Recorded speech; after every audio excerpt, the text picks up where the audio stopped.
Hi, welcome to SBR Videos. I'm Peter Loshak. It's late Thursday afternoon. We are doing our weekly call with our regular call, I should say, with Steve from collegefootballwinning.com. He has chosen the game he'd like to discuss with us this week, and it is the Big Ten Championship game, Wisconsin and Ohio State. And you should listen close to what Steve has to say about this game, because his record in our videos for free this year, a perfect 9-0.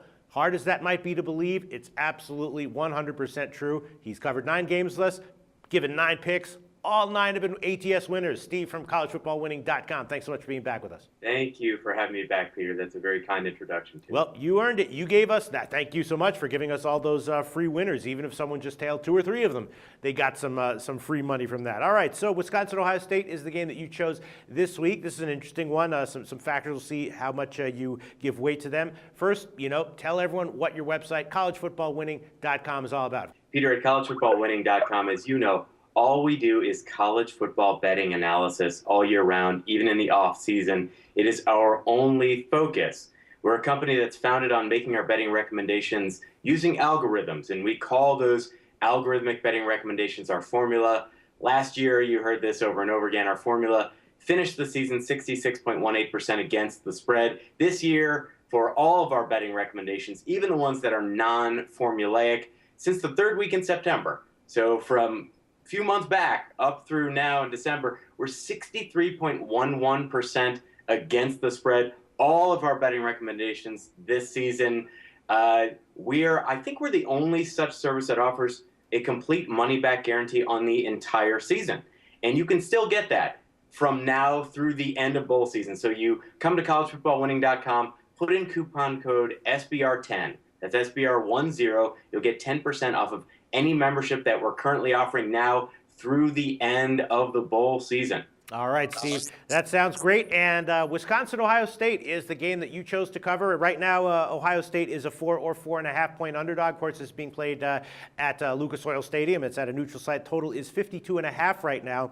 And most of the question marks here surround Ohio State, I guess, right? The first one, which I'm sure you would be able to answer better than anyone, is the importance of J.T. Barrett being out for Ohio State. He was a starting quarterback. He's now out, and how much of a drop-off is there to the replacement? I'm not exactly sure, but I'm sure you have a very good read on that. Then also, unfortunately, there's the Ohio State player who committed suicide. I don't know if you're factoring that in at all, but it just seems like Ohio State in general is the team with some minuses, with some negatives surrounding them right now. But maybe there's not much of a drop-off at quarterback, and maybe they'll rally around the adversity, and maybe they're a good bet now, getting a 4 or 4.5 points. But Wisconsin, great team. Both these teams have also lost against spread recently after having been great bets for the bulk of the regular season. So tough to bet against Wisconsin, tough to bet against Ohio State. What's your take on this game, Steve?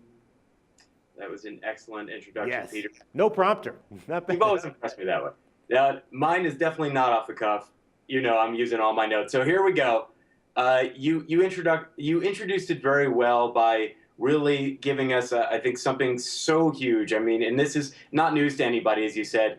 The loss of quarterback J.T. Barrett is massive. Barrett just setting the table here. Barrett set a Big Ten record with 45 total touchdowns this season. He also set school records this season for touchdown passes. That's big, 35, and total offense. And we're talking Ohio State here, and these are records for that school and their storied history. That's huge.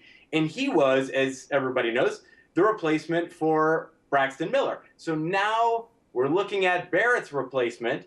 We're looking at essentially a third-string quarterback, and that is Cardale Jones. So what has Cardale Jones done? Well, he's thrown a grand total of 19 passes, completed 11 of them in his FBS career last year and this year. In the spring game of this year, 2014, he went 14 of 31 for 126 passing yards, no touchdowns. Why do I bring up the spring game? I think that's important. It was this year. He was considered the guy back then, replacing Braxton Miller ahead of J.T. Barrett, which meant he was getting the majority of the reps with the ones, with the first-teamers. So this guy, with all that first-team spring experience, the best he could muster was 14 of 31, 126 passing yards. He is big. He is strong. He is tough to bring down. and he has pass accuracy issues. He's got problems there. So look for him young, getting his first start. Look for him to default to his run game. What's the problem with that? Well, he's getting his first start at the collegiate level versus the number 7 rushing defense in the entire FBS. By yards per carry allowed, this is Wisconsin's best rushing defense, and they've had some good ones since 2009. Okay, so how does Wisconsin lose games, or how did they lose this year? 2 straight-up losses. What happened? They lost to LSU in their first game of the year, and they lost to Northwestern. That LSU game did not have Wisconsin current quarterback starter Joel Stave. And what happened there? Instead, they had Tanner McAvoy. He threw 2 interceptions, 0 touchdowns. Okay, what about Northwestern? McAvoy, again, threw no touchdowns. He threw an interception. And then we get to see Stave. In Stave's first game this season, he threw 1 touchdown pass, but 3 interceptions. Okay, so looks like quarterback problems all over the place. Well, here's the deal with Stave.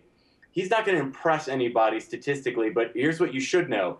Since that first game of his this season, since Northwestern and that loss, Stave's thrown 7 touchdown passes and 1 interception. So he has gotten much better protecting the ball. He's a much better decision maker, and he has that dreaded term, but it's not dreaded in this matchup. He is a game manager as a quarterback. He definitely is. So then let's look at Ohio State. How did Ohio State lose their one game straight up? That was to Virginia Tech. Well, it was J.T. Barrett's second start. It was his second game as a collegian. He threw 3 interceptions. It was also Ohio State's worst rushing yards per carry this season. So what does that tell us? It tells us that inaccurate passing against a great rushing defense equals defeat for Ohio State. And it's just like Clemson when they played Clemson in the Orange Bowl at the end of 2013, actually the beginning of 2014, last season, Clemson held Ohio State to their lowest rushing yards per carry of the 2013-2014 season. And by the way, thinking about last season, the lowest total rushing yards for Ohio State last season, that was against Wisconsin. And that was a narrow 7-point Ohio State victory, and that was played in Columbus. And you had Braxton Miller, and you had Carlos Hyde. And those two are not happening this year for Ohio State. So a slight diversion. If you think this is going to be a run, kick a field goal type of Big Ten game, if you think that, I'm not sure it's going to be, but if you think that, let's look at the field goal kickers. Both teams have freshman kickers. The difference is Wisconsin's freshman, he's made 85% of his kicks, including 2 from 50 yards or beyond, and he's not missed a single field goal since the second week in October. He's a perfect 11 for 11.